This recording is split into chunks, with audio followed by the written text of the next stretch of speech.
Dumb. Dumb. Dumb. Another one bites the dust. And another sponsor drops and another sponsor drops. Another one bites the dust. Dumb. Bada bum bum bum, the NFL is about to bust. You gotta love freedom. The freedom to kneel, the freedom to protest. The freedom to turn off your television.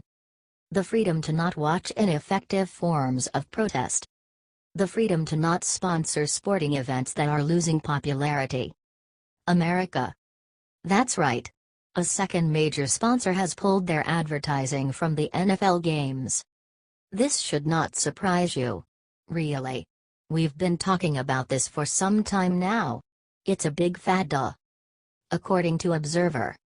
Steve Gulliver, the owner of the Flemington auto dealership Colossus, has pulled all advertising from NFL games, Observer has learned.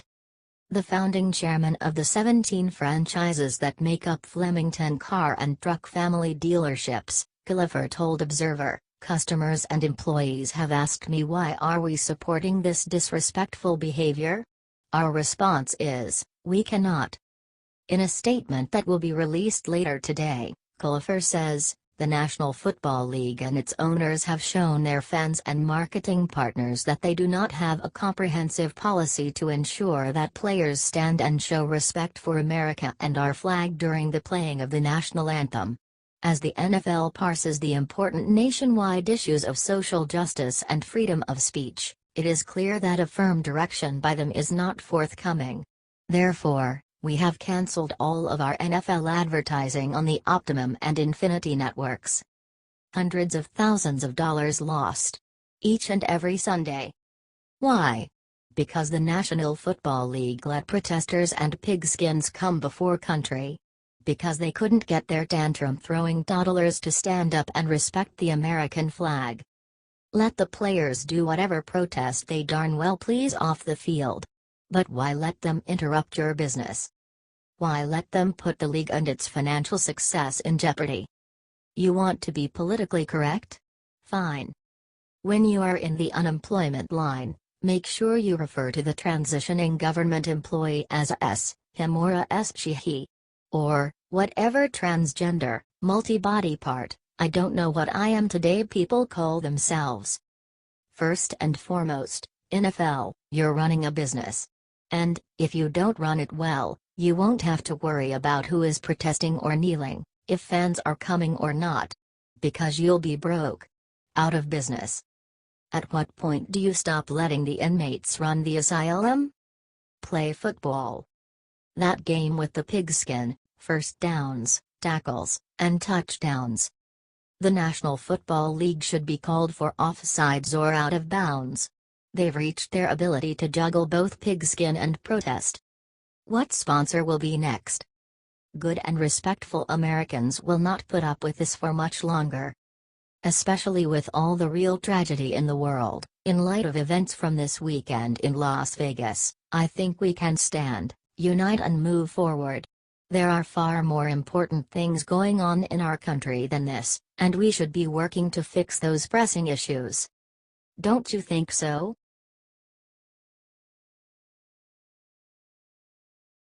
Shooting witness describes Vegas police in a world where everyone's kneeling, these guys stood up. A witness to the mass shooting at a country music concert late Sunday night in Las Vegas has spoken out about police response to the attack that left nearly 60 people dead and more than 500 injured. What did the witness say?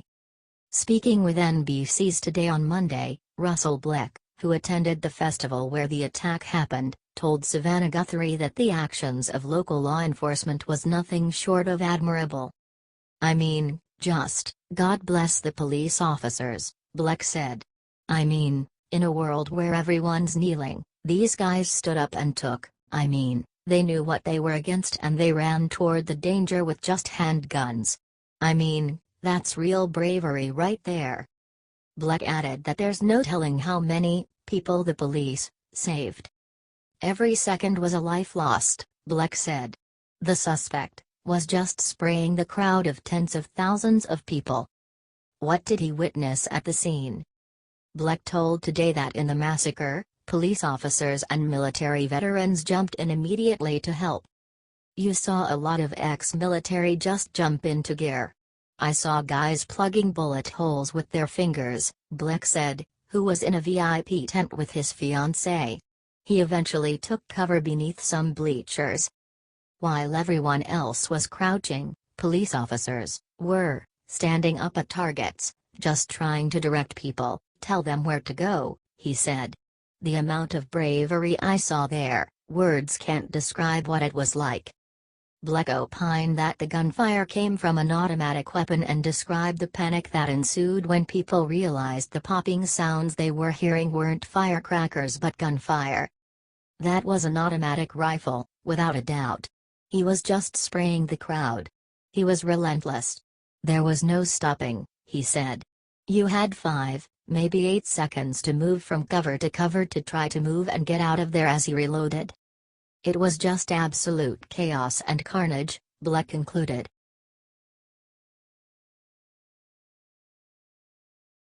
Black Super Bowl champ. The Democratic Party has been anti-black for over 150 years.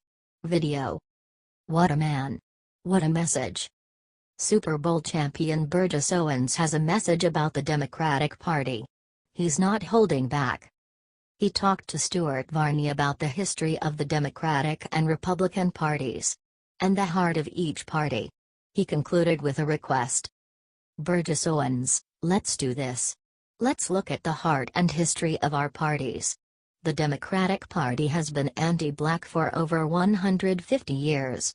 It was the Republican Party, the party of Lincoln, that fought against slavery, segregation, Jim Crow, KKK. The Davis-Bacon Act. There's a list of things that our party has done very, very well. And all I'm asking for Americans, give black conservatives a little bit of time. Give us 4 years. To get our message out to our youth. We'll mentor them. We will educate them. We will hire them. We will teach them to dream big. Which the socialists, the Democrats, have not done for decades. If you want to see the vision of the Democratic Party, go to Ferguson, Charlotte, Baltimore. Every place you see failure and misery, you see the vision of the Democratic Party. Wow! That's a message Democrats don't want to hear. Is he right? Tell us in the comments. Share on Facebook so everyone sees what Burgess Owens is saying.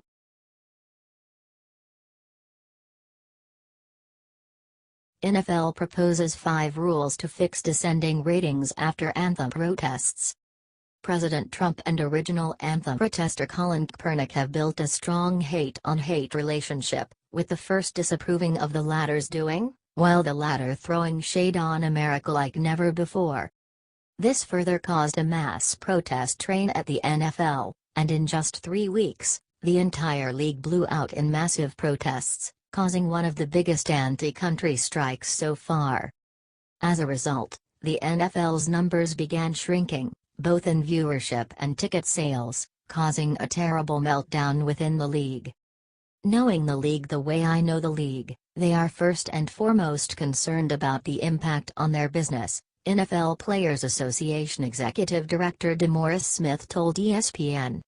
Smith said he spoke with NFL Commissioner Roger Goodell, telling him he does not hold all power to command his players as he sees fit. Now, the ESPN reported that around 25 team owners gathered in a secret meeting to decide on how to move forward. One of the owners allegedly noted, "This could kill football and end our business," while Washington Redskins owner Dan Snyder reportedly assured that a sponsor, bringing $40 million to the league, is looking for a way out. The players also participated in the meeting afterward, all of which a productive dialogue, according to New England Patriots safety Devin Critti. "I think both sides got to walk away with an understanding of how each other felt," he told the Boston Herald. "It was a big dialogue. What a lot of guys are trying to start is dialogue. I think it was obviously a step in the right direction as far as being able to talk and have dialogue about different issues and different topics." On Wednesday, as per ESPN, the Dallas Cowboys players were called in by owner Jerry Jones and asked one very distinct question: How do we address the root issue for the players on this? In the long run, it's not good to kneel, he added. People don't want football to be politicized, but there's a need to do something to listen to our players and help them. Now, the NFL will speak to its marketing team, and the same goes for ESPN as well. The basic point is that both the teams and its players must find a common ground to agree upon. Having in mind the liberals' desires to protest, this could turn out sour. As ESPN states, one of the suggestions was that all players wear a patch on their jerseys, reading Team America. The idea was quickly dismissed. One of the owners even supposedly stated during the meeting, "We need to do better than that." "Oh, we've seen you do great so far, mister." Note the irony. Here is what else was on the table, as reported by the ESPN, reported that other suggestions were reverting to pre-2008 when it was optional to stand on the sideline for the national anthem, focusing on hosting social justice forums, finding a way to show moments of unity outside of the national anthem, scheduling events that demonstrate support for troops by the league and players. A final solution was not reached, but owners went back and forth trying to think of a way out. It is obvious that once the American folk turns against you, and they obviously have, not everything was going to be rainbows and bunnies. Ultimately, it was the NFL who brought the issue upon themselves, and they only have the league to blame for whatever loss coming their way. Had they played out this in a smarter way, Americans would have known how to appreciate it. What we're saying here is, no patriotism, no game.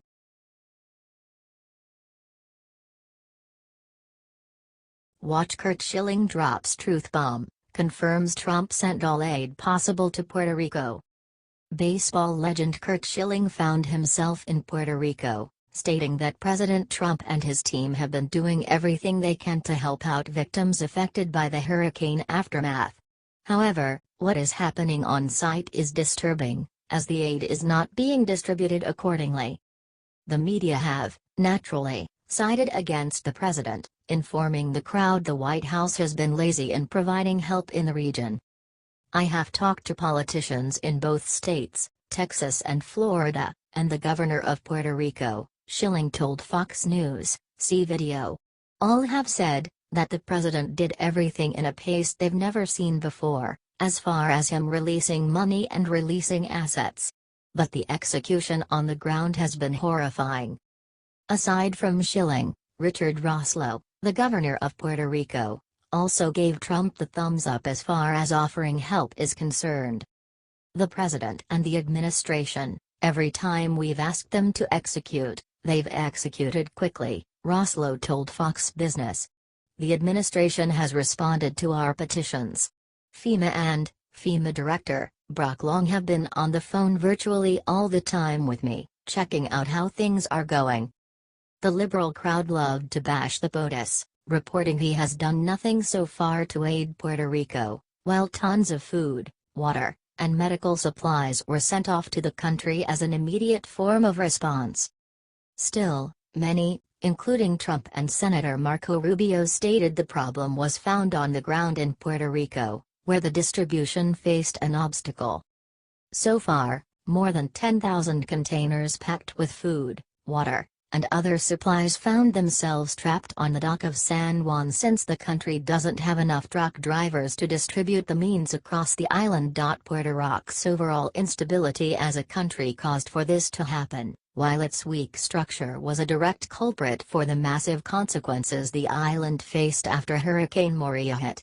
That is exactly why Puerto Rico suffered way more than, let's say, Texas, a state that has solid infrastructure as a comparison. Back in June 2017, Puerto Rico had a vote, wanting to become the 51st state of the United States of America, so it can mainly receive governmental aid if needed. Puerto Rico has remained a U.S. territory ever since. At the moment, Puerto Rico is facing a $70 billion debt, although the population amounts to only 3.4 million. Take a look at the charts below and see it for yourselves.